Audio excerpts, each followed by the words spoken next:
لوٹانا ہے۔ جب آپ اللہ سے مانگتے ہیں تو پھر راضی ہو جائیں، پھر خوش ہو جائیں۔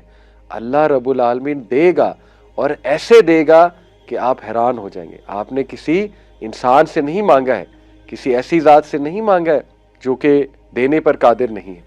اللہ جب دیتا ہے تو پھر ایسے دیتا ہے کہ آپ کی سوچ ہے۔ دیکھیں، جب آپ نے اللہ کو کوئی معاملہ سونپ دیا تو پھر ریلیکس ہو جائیں، پھر ویٹ کریں کہ میں نے اس ذات کو سونپ دیا ہے جو الودود ہے، جو بہت محبت کرنے والا ہے، جو الوکیل ہے، بہترین معاملات کو چلانے والا ہے، جو کہ القدیر ہے، بہترین قدرت رکھتا ہے ہر چیز میں، جو کہ العزیز ہے، بہت پاورفل ہے، جو کہ المجیب ہے، بہت قریب ہے، سننے والا ہے، جو کہ الفتاح ہے، کھولنے والا ہے، راستوں کو کھولنے والا ہے، جیسے یوسف علیہ السلام کے لیے راستے کھولے جب وہ ایک برائی کا شکار نہ ہو جاتے۔ تو بار بار اللہ رب العالمین کے ایٹریبیوٹس مائنڈ میں لا کے انسان اپنے آپ کو کام ڈاؤن کرے کہ کیا اللہ مجھے چھوڑ دے گا؟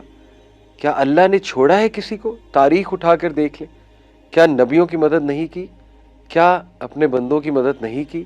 کیا اللہ سبحانہ تعالیٰ نے مریم علیہ السلام کی مدد نہیں کی؟ کیا اللہ رب العالمین نے ان کو راحت نہیں دی؟ کیا ان کا تذکرہ بلند نہیں کیا دنیا میں اور آخرت میں کتنا ریوارڈ ہے؟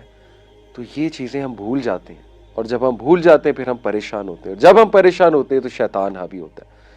تو اللہ کے بارے میں کبھی نیگیٹو نہ ہوئیے گا۔ اس کے بعد ہمیں دیکھیے بہت خوبصورت مثال ملتی ہے۔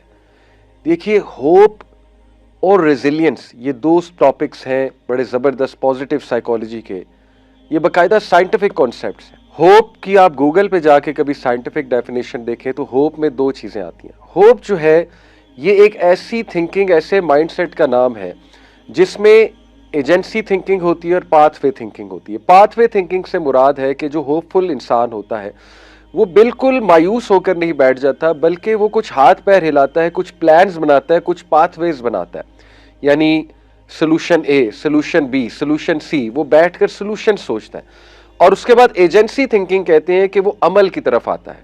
دس از پیور ہوپ۔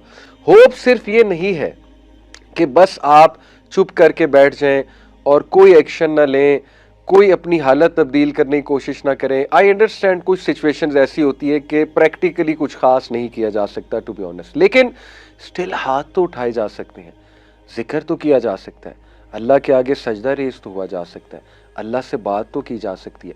اگر ایک انسان یہ بھی نہیں کر رہا تو پھر وہ بالکل ہی ہوپ کھو چکا ہے، اور پھر وہ شیطان کے لیے پیس آف کیک بن جاتا ہے۔ تو اللہ سے ہوپ پکڑیں، امید پکڑیں۔ اللہ ایسے ایسے نکالتا ہے، ایسی ایسی سچویشن سے نکال لیتا ہے کہ آپ سوچ نہیں سکتے۔